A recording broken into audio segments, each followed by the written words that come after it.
Tell us about working with informants, how that looked. In my career in the DA's office, I was, obviously that's where it started. I was privy enough to work on cases where informants were included, and they weren't my informants, but I got to see how you kind of cultivate an informant, and the reasons why. And it's not just always like, oh, you're looking for a snitch, and there's never an easy way to say that or to talk about that. There just isn't.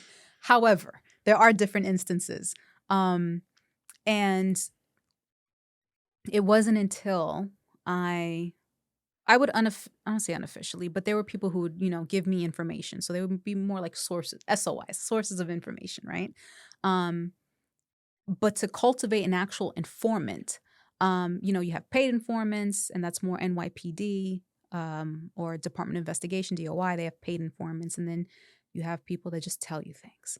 And it depends on what they are looking for in terms of trying to work off their case, if they have information on things that you're like, okay, maybe I can make a phone call here.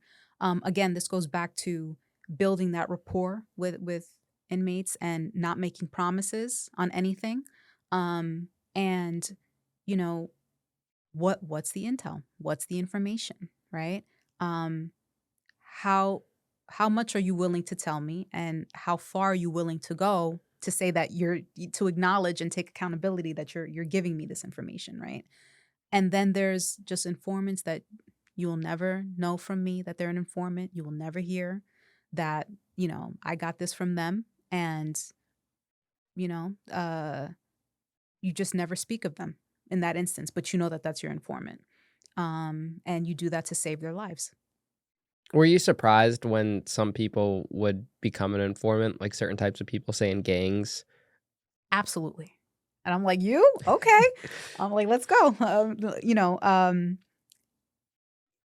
It's funny because I would always say it's either snitches or females that get them into trouble.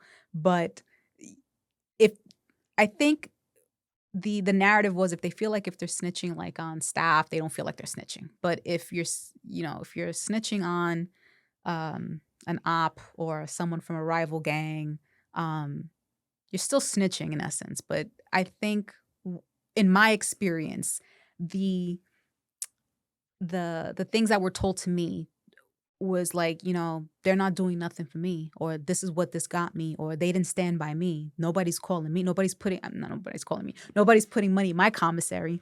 They're not standing by my family. They're not, they're doing bad outside. So it's like they had their own reasons, and that is between you and your maker.